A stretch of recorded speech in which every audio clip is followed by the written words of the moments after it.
kepada soalan yang pertama kepada Ustaz Haryanto terlebih dahululah. Ayo. Hari ini kita tengok Ustaz, ramai orang yang nak kata apa yang dia kata senyum palsu lah, apalah.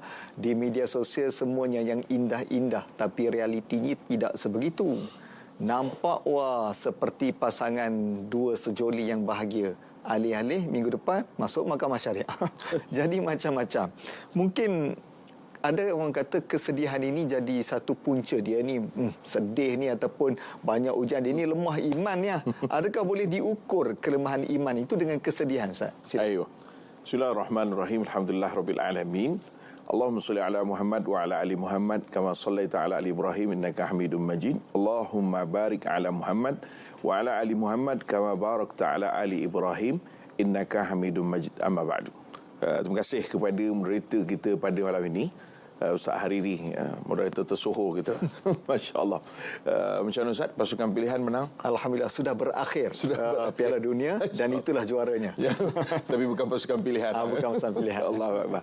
Ustazah Nazira, juga ahli panel kita pada malam ini dan juga penonton yang sentiasa bersama Forum Perdana Islam.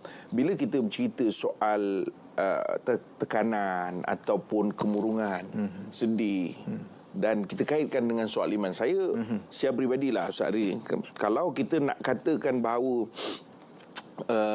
itu semua tanda iman yang rosak ataupun kita nak sebut sebagai tanda lemah iman lah, ya. Saya boleh kata iyalah, ya. Saya boleh kata iya. Maknanya kalau iman itu lemah, maka dipanggil kesedihan, kemurungan tu. Tapi kalau kita nak kata bahawa punca semua orang yang menghadapi kemurungan, semua orang yang sedih, yang stres kerana lemah iman, saya rasa itu perkara yang perlu kita perhalusi. Kerana saya